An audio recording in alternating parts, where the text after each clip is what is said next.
Shalom saudara-saudara yang dikasihi Tuhan Yesus Kristus. Salam sejahtera buat saudara semua dimanapun saudara berada. Damai dan sukacita oleh Roh Kudus melimpah senantiasa dalam hati dan kehidupan saudara semua. Ayat renungan kita saat ini terdapat di dalam kitab Hakim-Hakim pasal 16 ayat yang ke-30. Tertulis demikian, "Berkatalah Simson, biarlah kiranya aku mati bersama-sama orang Filistin ini." Lalu membungkuklah ia sekuat-kuatnya, maka rubuhlah rumah itu, menimpa raja-raja kota itu, dan seluruh orang banyak yang ada di dalamnya. Yang mati dibunuhnya pada waktu matinya itu, lebih banyak daripada yang dibunuhnya pada waktu hidupnya. Saudara yang dikasihi Tuhan, saudara dapat membaca kisah tentang Simson. Dengan membaca kisah Simson, saudara dapat lebih mengerti apa yang disampaikan dalam renungan hari ini. Simson lahir dengan memiliki karunia yang unik dari Tuhan, yaitu kekuatannya yang sangat besar. 20 tahun lamanya Simson memimpin bangsa Israel sebagai seorang hakim di era hakim-hakim pada waktu itu. Dalam hidupnya, kita dapat melihat bahwa Simson memiliki karakter yang kurang baik. Ia punya karisma yang luar biasa, tapi karakternya agak lemah. Ia terjatuh dalam dosa hawa nafsu dan memandang rendah karunia Tuhan yang diberikan kepadanya, sehingga akhirnya ia ditangkap dalam keadaan tidak berdaya, dicungkil matanya, dan dijadikan bahan tertawaan para musuhnya. Dari kisah kehidupan Simson, kita dapat belajar beberapa hal yang penting agar hidup kita terus mengalami kemenangan di dalam Tuhan. Pesan yang begitu kuat dari kisah hidup Simson adalah agar kita semua dapat menjaga kehidupan kita berkenan dan selalu dapat dipakai oleh Tuhan. Beberapa pesan penting yang kita dapatkan dari kisah hidup Simson adalah: pertama, jangan mengandalkan kekuatan diri kita sendiri. Simson memiliki kecenderungan berjuang sendirian. Ia tidak bekerja sama dengan orang-orang dari bangsanya, karena ia merasa dirinya kuat, dan karena itu ia mengandalkan kekuatannya sendiri. Berbeda dengan hakim-hakim yang lain, misalnya seperti Gideon, yang berjuang bersama rakyat dan mengandalkan Tuhan. Dalam Hakim-Hakim pasal 16 ayat yang ke-30 tertulis bahwa musuh yang dikalahkan oleh Simson saat ia mati lebih banyak daripada saat ia hidup. Ada berapa musuhnya yang ia kalahkan saat itu? Ada 3.000 orang, saudara. Berarti selama ia hidup, yang ia kalahkan kurang dari 3.000 orang jumlahnya. Bandingkanlah dengan Gideon yang mengalahkan 135.000 orang Midian, walaupun kekuatan Gideon biasa-biasa saja dan tidak seperti kekuatan Simson. Saudara yang dikasihi Tuhan, mari koreksi diri kita. Renungkan hal ini, saudara. Apakah sikap kita saat ini seperti Simson? Mungkin kita merasa diri kita kuat dan hebat saat ini. Kekuatan kita itu bisa dalam berbagai macam bentuk. Mungkin itu kekayaan saudara, kekuasaan saudara, jabatan dan kedudukan saudara, atau popularitas saudara. Saudara merasa sebagai orang kuat dan hebat. Berhati-hatilah dengan sikap mengandalkan kekuatan dan kehebatan diri sendiri.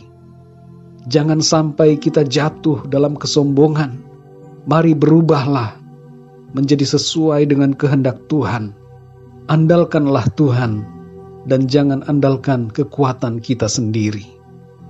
Yang kedua, saudara, jauhilah hawa nafsu kedagingan. Simson jatuh dalam dosa-dosa perzinahan. Kekuatannya membuatnya lupa diri dan memanfaatkannya untuk kesenangan hawa nafsunya. Saudara yang dikasihi Tuhan, apakah kekuatan dan kehebatan kita, entah itu dalam bentuk kekayaan, jabatan, kekuasaan, popularitas, membuat kita jatuh dalam dosa hawa nafsu dan kedagingan? Jagalah hati kita, saudara, agar tetap suci di hadapan Tuhan, supaya sikap hidup kita tidak menyimpang dari kebenaran. Hal yang ketiga, saudara, jangan pandang enteng karunia Tuhan. Simson mulai memandang enteng karunia Tuhan yang ada padanya. Dalam hidupnya, karunia yang ia miliki lebih banyak ia pakai untuk hal yang tidak benar daripada untuk kepentingan umat Israel. Dan ia mengira bahwa karunia kekuatan itu akan tetap ia miliki saat rambutnya dicukur habis. Saudara yang dikasihi Tuhan, karunia Tuhan yang ada pada kita harus kita hargai dan hormati.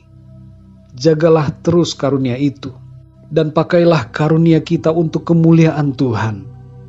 Jangan malah kita terlena dengan karunia Tuhan dan tidak memakainya untuk pelayanan dan pembangunan tubuh Kristus. Karunia bisa diambil dari kita apabila kita tidak menjaganya. Mari jaga terus dan pakai, serta kobarkan setiap karunia Tuhan yang ada pada kita untuk kemuliaan nama Tuhan.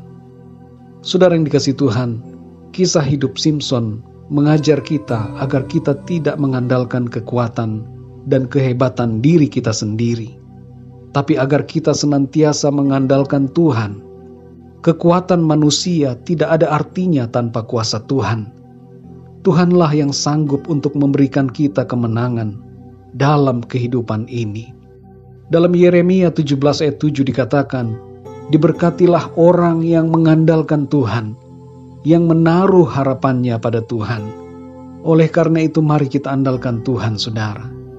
Dan dalam 1 Timotius 4 ayat yang ke-14 dikatakan, jangan lalai dalam mempergunakan karunia yang ada padamu. Ingat saudara yang dikasihi Tuhan, setiap karunia yang Tuhan berikan kepada kita bukan untuk dilalaikan, tapi untuk dipakai bagi pelayanan. Mari saudara yang dikasihi Tuhan, biarlah kisah hidup Simson menjadikan kita sadar bahwa kita harus banyak bergantung kepada Tuhan. Sebab kekuatan dan kehebatan diri kita sendiri sungguh tidak dapat kita andalkan. Tuhanlah andalan kita, saudara. Jangan kita menjadi sombong dengan apa yang kita punya, tapi mari kita selalu bermegah di dalam Kristus Yesus Tuhan kita. Jagalah hidup kita, supaya kita tidak terjatuh dalam keinginan-keinginan dan hawa nafsu dosa. Dan mari saudara, hormati setiap karunia Tuhan yang diberikannya kepada kita. Mari kita berdoa, saudara.